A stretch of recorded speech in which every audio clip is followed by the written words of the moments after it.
Pero sa lahat na sinabi mo tol, pinakatama yun. Ba't ka magto-232, naka-fireblade ka? Kayabang-yabang talaga. Pero mapaayos eh. Gusto ko kasi ako, kaya ako nag-scooter.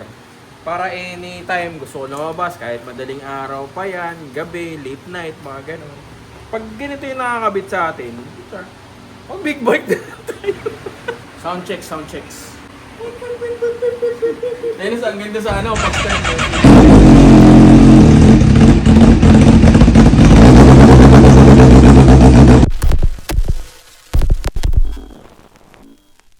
What is up, Brokey Stork here again? We are back with another video. Yes, we are back. Medyo matagal yung upload natin ngayon. Siguro mga ano ba? Siguro mga 5 days ata, hindi ko sure. Pero papakita ko na sa inyo yung ating bagong kinabit sa Aerox na V3 natin. Let's go! Quick unboxing ng DS4 na exhaust na ikakabit natin sa ating Aerox 155. So bike specific siya for Aerox na pang V3 lang ba talaga to? Aerox V3, no? V3 V2. So, ano to? Kasi ito, yung nakuha natin, 35mm siya. So, ito dapat pang may karga. So, alam niyo na. Pag nagkabit ka nito, may bago ka na namang problema. Pakita lang natin yung laman. Unang-una, meron na siyang kasamang elbow. Ito yung parang ano, parang pang cut delete ba to? Tama ba? Meron ba sa scooter? Mid-pipe. Tapos, ito yung pinaka-exhaust na. Kung nakita nyo yung journal na nilabas natin, same doon. Kaso ito, ang color niya is, ano ba to? Sunbathing. Sponsored po to by yours truly. May kasama siyang spring, may kasamang sticker na DS4, keychain. Ito kasi kailangan mong palitan. Siyempre, yabang-yabang mo sa big bike na exhaust. Tapos, scooter mo, wala. Hindi pwedeng ganun, boy. Ay, ganda. Ay. Ganda, oh. Huwag muna nating tanggalin sa ano, oh.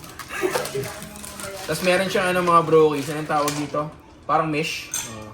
Full system. Nakalagay, oh. Aerox Circuit GP.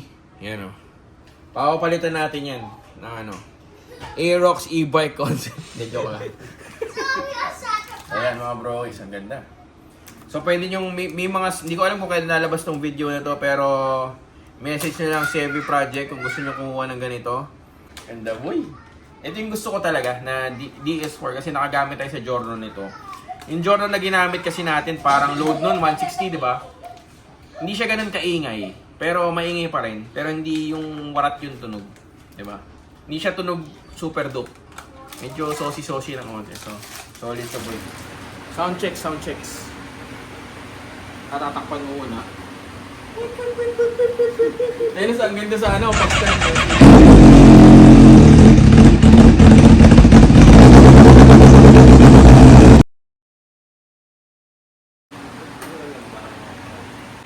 Sound checks.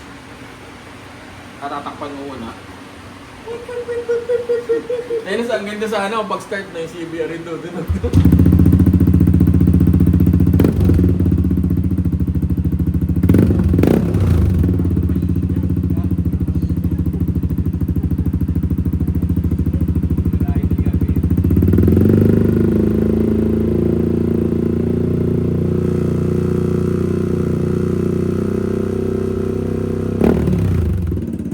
Ingay boy. Gusto ko kasi ako, kaya ako nag-scooter. Para anytime gusto ko lumabas, kahit madaling araw pa yan, gabi, late night, mga ganun. Pag ganito yung nakakabit sa atin, oh, big bike na tayo. Pero hindi siya ano hindi OA yung tunog. Oo. Bassy na may magagalit. Pero pag may silencer yan, ano naman, no? Lalagay tayo ng silencer, yun ang susi sa ating tagumpay. So, tinesting lang naman natin. Test fit lang. Ha? Tama yung ano, yung pan cover. Kaya mabili tayo dito.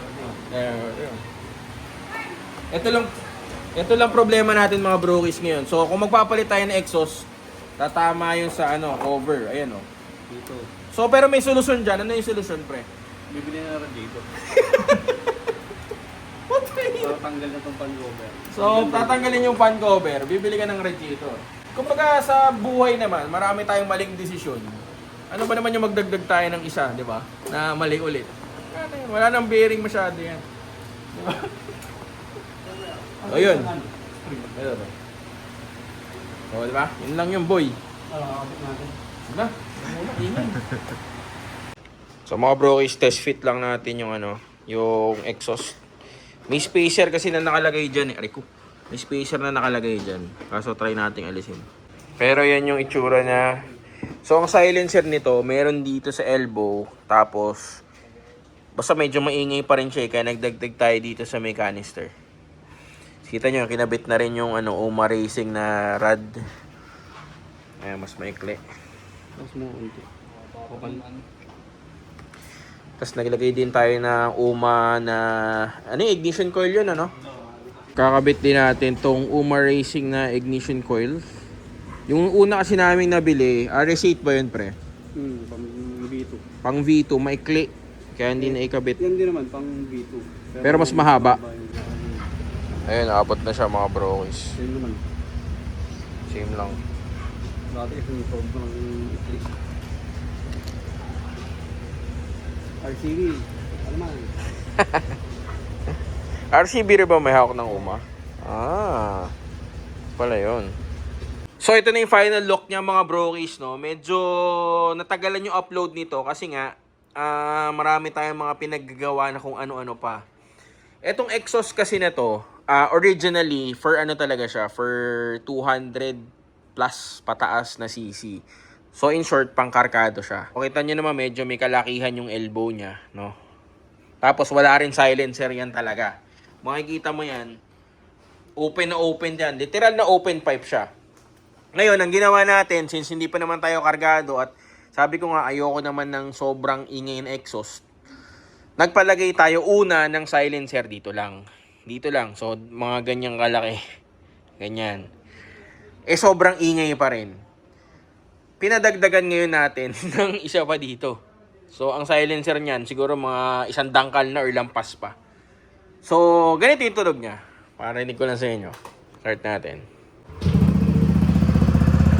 Medyo iba lang yung tunog ngayon dito, syempre, kasi kulob eh. Pero, yan yung sound niya.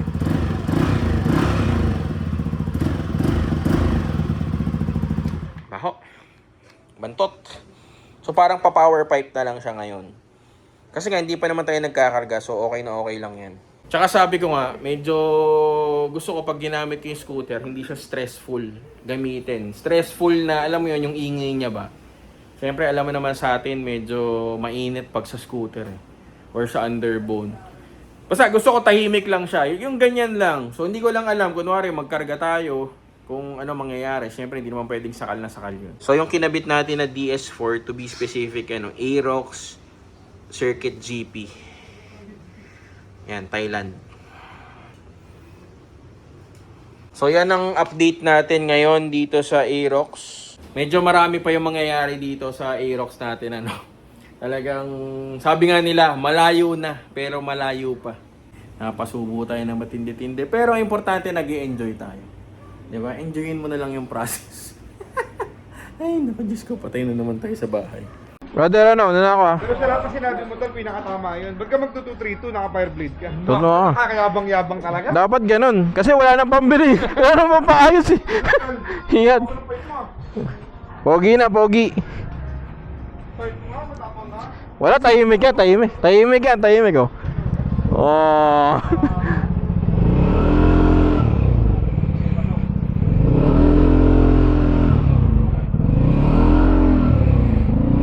Gi.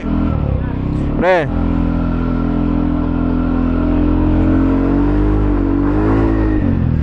Let's go.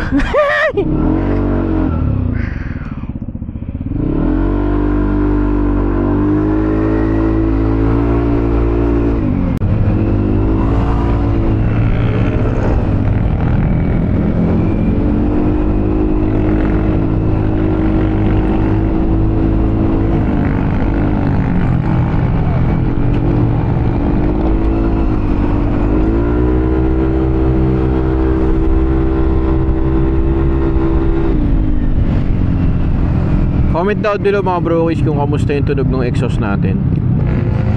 Gusto ko lang talaga siya parang power pipe lang. Alam mo yung hindi siya maingay.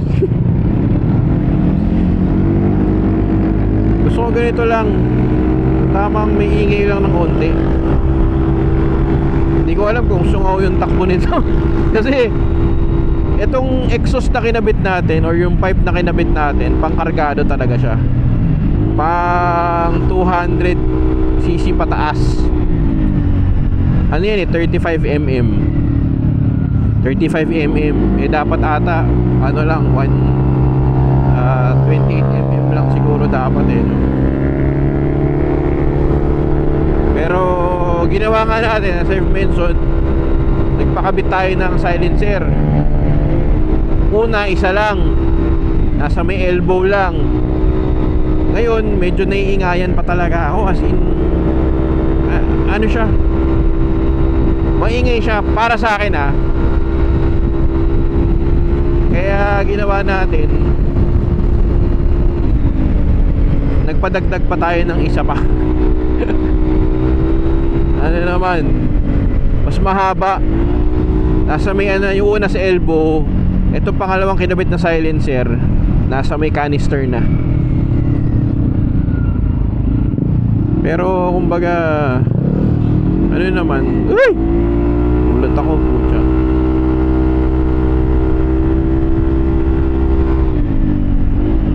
Mas tolerable siya for me. Magiging problema ko kasi dito, syempre pag nagkarga ka, hindi ka naman pwedeng hindi ka pwedeng hindi naka-open kasi masyado magiging sakal yung ano mo. Magiging sakal. So tsaka na natin problemahin yung pag may karga na. Hindi pa rin naman talaga ako decided kung ano magiging karga natin eh.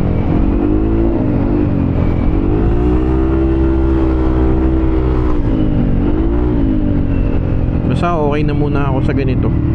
Ang tinatakbo ng motor natin ngayon 374 kilometers. Hindi naman tayo nagmamadali, di ba? Basta gusto ko i-enjoy lang yung journey. Syempre, if I have feedback or comments or experiences na pwedeng i-share sa inyo, syempre malalaman nyo yan. Kumbaga part of the journey siya, no? Kunwari sinasabi nyo yung panggilid, sablay, malalaman nyo yan kung sablay. Kasi bakit ba tayo nag-RS8? Nirecommend sa akin yan nila Savior Project, RS8. Tapos syempre may nababasa-basa man naman akong yun nga, daming issue, ganyan. So tinanong ko siya, sabi niya yun naman yung nakakabit kasi sa akin, wala naman daw siyang problema.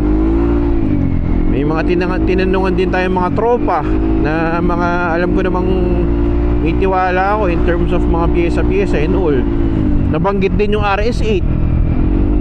So sabi ko, sige, go na natin. Pero again, kung magka-problema, malalaman at malalaman nyo naman yan, di ba? At least I can share my experience with you guys. Nung una na ikabit tong exhaust mga brokies, medyo sabi ko nga sobrang ingay talaga. Alam mo yung bassy na tunog big bike, pero sobrang ingay, as I've said, for my liking. Sabi ko, palagyan namin ng silencer. Ngayon, nung nilagyan siya ng silencer, naiingayan pa rin ako. Eh yung palabas ng village namin ngayon, yung dinadaanan ko, paakyat siyang ganun.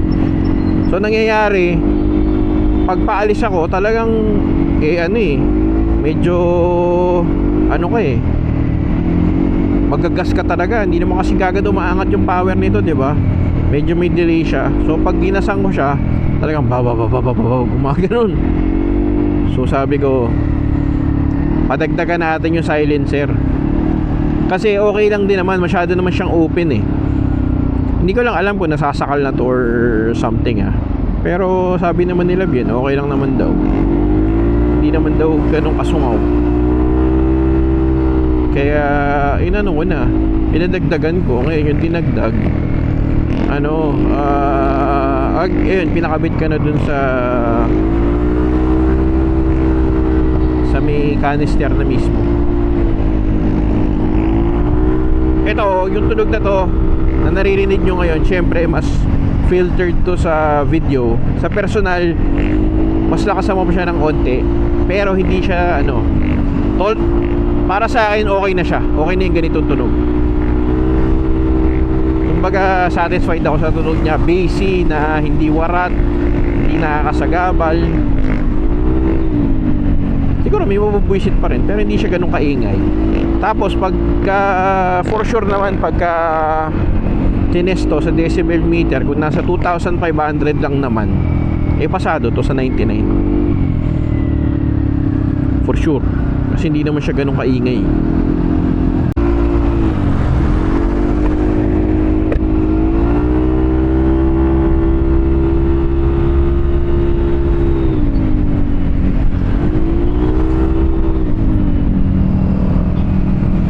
Grabe ka. Medyo dito ako nauusi mga broki sa exhaust, kasi syempre gusto natin ayaw naman natin ng sobrang tahimik. Gusto natin ng medyo may ingay, pero not to the point na nakakabwisit na mahirap makuha sa scooter or sa underbone, kasi alam mo yun, 'di ba? Konting i-open mo yan, medyo warat na agad yung tunog yan eh.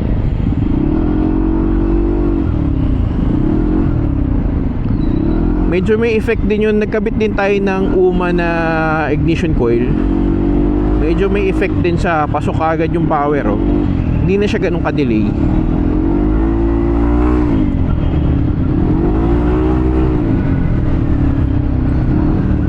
Laki, ramdam mo yung difference, in fairness. Kakatuwa lang yung mga ganitong setup sa scooter, no? Kumbaga ramdam mo yung mga differences sa mga kinakabit mo eh.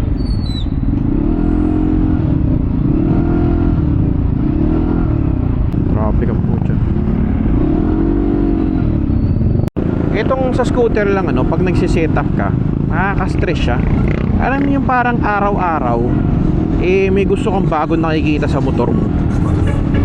Ganong level na kunwaring medyo matagal-tagal tayo natahimik, kasi kita nyo na medyo matagal yung vlog natin, parang 5 days bago ko nakapag-upload, kasi na-busy din eh, nakaganap-ganap tayo.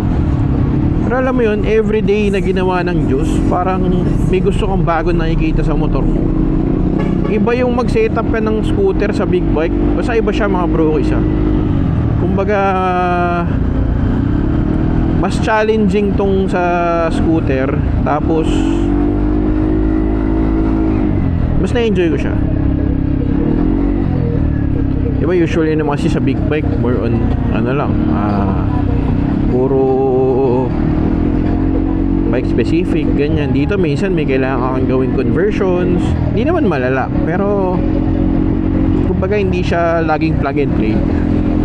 Na sa una isipin mo parang pangit naman yung ganun, pero okay din kahit pa paano. Hindi naman siya na-challenge kasi sina CV Project naman bahala dyan. Wala lang. Iba lang siya, iba lang. Laging may may kaba, may thrill ba. Pero enjoy siya, enjoy. Solid. So again, comment down below what you think of the exhaust. DS4 yung kinabit natin na ano pangalan niya? So DS4 to na pang Aerox na circuit GP ba? Lumutang mo. Ganda. Kapareho to nung sa Giorno na ginagamit natin yung kay Jeff, pero ito mga brokies may walang silencer to eh. Kumbaga nagpasadya pa tayo. Yung kay Jeff naka silencer talaga.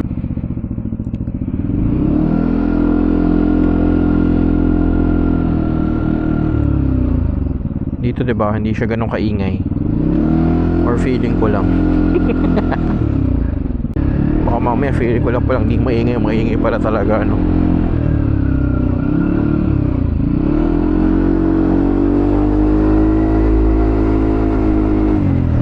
So hindi siya ganun kabulahaw. Yun na lang yung term natin dun. Tapos yung sa side stand, pinaalis na rin natin kasi ayoko nung namamatay-matay pa pagka naka side stand, okay na yan.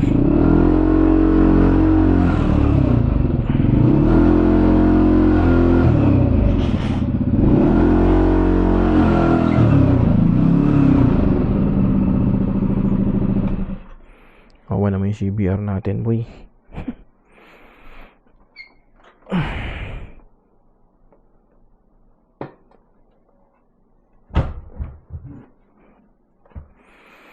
Sakit lang dito, may gasgas. Hindi ko alam kung kita eh. Hindi na daw kaya ng rubbing eh. Hindi kita, madilim. Gasgas, hindi ko alam kung anong tumama dyan, bad trip. Ay nako. So yun lang ang update sa ating video ngayon mga brokies. So maraming salamat sa pagsama. Sige na siya. Comment down below what you think. That's it. Peace out.